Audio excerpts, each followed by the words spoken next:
Hey everybody, Nick Symmonds here. If you're new to this channel, I am a two-time Olympian in the sport of track and field, but that wasn't always the case. No, way back when I was actually a no-name Division III runner at a school no one had ever heard of, but I made one decision. At the age of 21, I made a very critical decision that would change my life's path forever. And in this video, I'm going to tell you what that decision was, how I went all in on my dream of becoming a professional runner and made a few different life changes that ultimately took me from that no-name Division III runner to the two-time Olympian that you know today. There are a lot of lessons in this particular coming-of-age story that I think you can apply to your own life and find success in whatever big, audacious goal you set for yourself. But it all starts back in 2001, the summer of 2001, when this young man was a junior in college about to become a senior. Now, this is a really tough part of every person's life that goes on to college, because college is a little bit like an incubator, right? You're there, and sometimes, in my case, for example, I had my parents footing the bill, but I recognized that in about 9 to 12 months, I was going to get kicked out of that nest that was my university, and I was going to have to go out into the real world and make my way for myself. I was going to have to earn a living and figure out how to pay bills and do everything that adults do. I was studying biochemistry at the time, and I was trying to go on to medical school and become a doctor. But I didn't love my science classes. I didn't love the idea of necessarily going on to more schooling. What I really loved was distance running.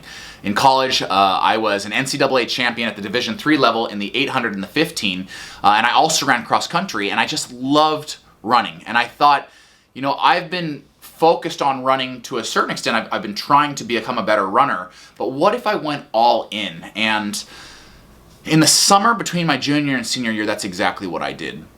I decided that for 3 months, I wanted to go and train with professional runners at altitude and see just how good I could be if I went all in on this dream. So 2 friends, Carlos, Aaron, and myself, we scoured the map to try to find a place where we could train at altitude, undisturbed, that wasn't too expensive because we didn't have any money, and also that would allow us to shadow professionals. It was really important for us to learn from experts.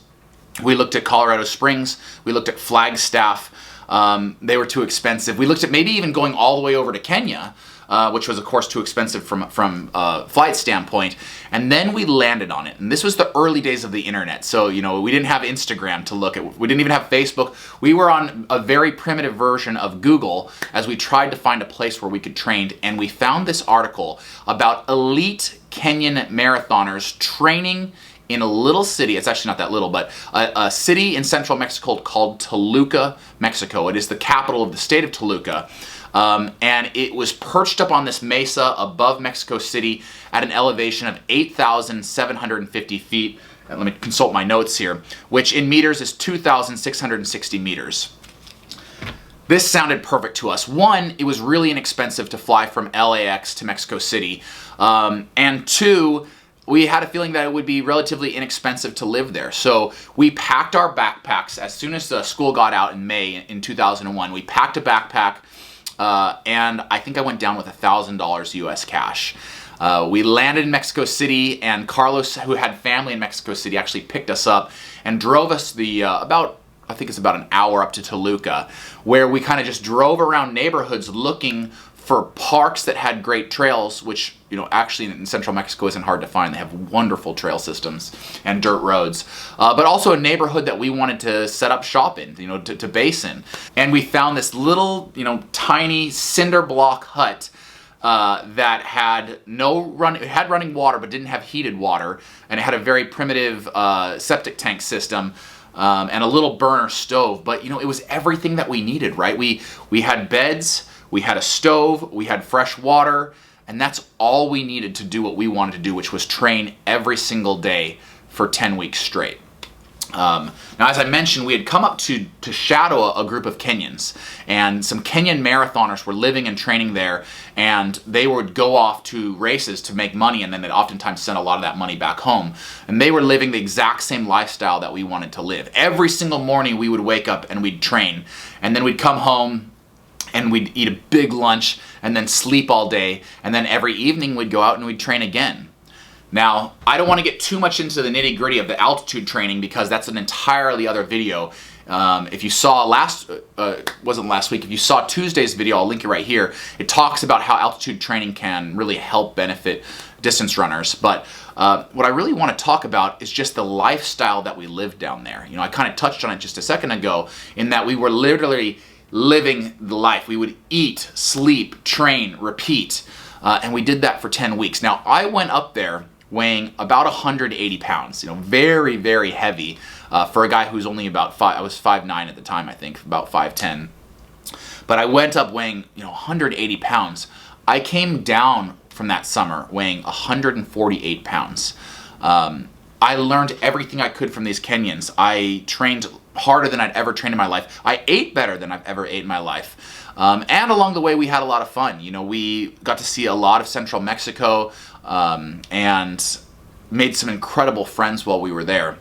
But truly, the reason we were there is to kind of go all in and see just how good we could be if we spent 10 weeks totally devoted to one thing. Now, I mentioned I lost the weight, but when I came down with that increased knowledge that I picked up from the Kenyan marathoners, with the decrease in weight, the red blood cells that I'd built, the strength in my legs that I'd built from 10 weeks of training harder than I'd ever trained in my life, I came down and I won the 8K cross-country conference title at the Division III school that I was running for. It was a good conference for cross-country, but for an 800-meter specialist to win the 8K cross-country title, that shows just how strong I was. And then I took that strength and carried it through the winter, sharpened up, and ended up winning the conference title in everything from 400, you know, up to a mile.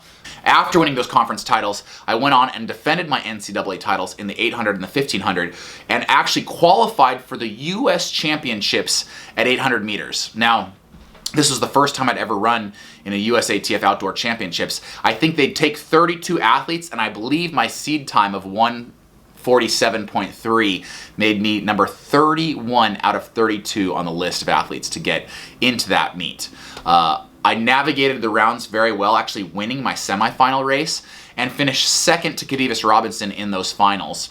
Now, it's hard to believe to this day, but you know, after that race, when I finished second at U.S. Championships, I had all these agents giving me their business cards saying they wanted to represent me, you know, and help me find a professional running deal. And I actually did end up signing with one of those agents by the name of Chris Lane and Total Sports Management, and they did in fact get me a pro contract with Nike. So if you kind of go back over this whirlwind 9 months, I went from scared 21-year-old, not sure how I was going to, you know, make a living after I graduated, to going all in on this idea of becoming a professional runner, to then just a few months later becoming a professional runner.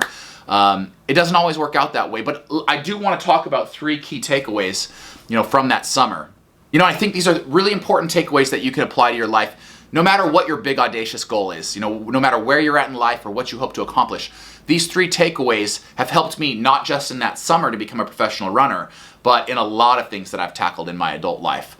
Number 1, learn from experts. I never would have learned what the daily structure of a professional runner is like if I hadn't seen professional runners. You know, when I saw the Kenyan marathoners and their ability to push all distractions away and literally spend 24 hours a day, 7 days a week, focused on their craft, I recognized that that was the level that I was going to have to bring if I wanted to be a competitive runner on the world scene. I knew that there were other athletes out there training at that level, and that for me to rise to that level, I was going to have to bring the same amount of dedication. So learn from people who have done it before. Trust the experts. That's lesson number 1.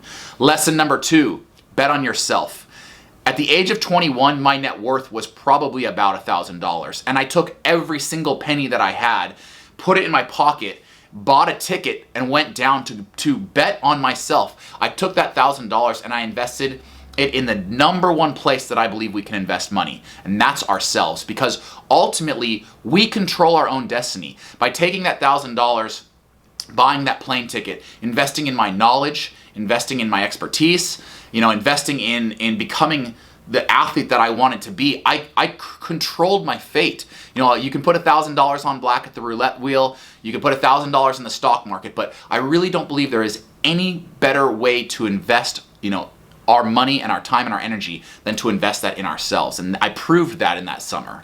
Number 3, and this is maybe the biggest takeaway of all, go all in. I've said this before in podcasts, I've said this before in videos. It is almost impossible to fail at anything if you go all in.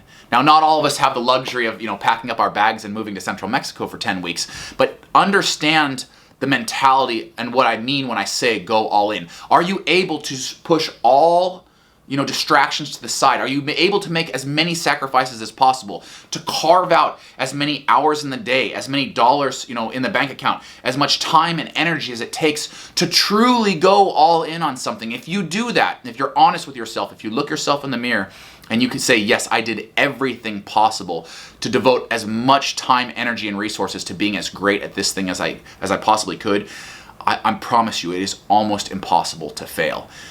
You go all in, you persevere, you get up each day and try to get just a little bit better. That summer in Mexico, I didn't go from being no-name runner to professional runner overnight. While I was in Mexico, I tried to get just a little bit stronger, a little bit better each and every day. And the culmination of days and weeks and months is ultimately what transformed me into the professional runner that I so aspired to be. So I hope that you can take those lessons and apply them in your own life towards whatever big, audacious goal you've set for yourself. I want to be here as a resource for you in these videos. Hopefully I can give you guys more tips on goal setting and also how I, approached a professional running career. But also on Instagram, I try to offer a lot of tips and inspiration to help you guys tackle your big, audacious goals. I know we got a new year coming up in 2021. I want to hear your goals. DM them to me over on Instagram. Let's tackle some big goals in 2021. See you then.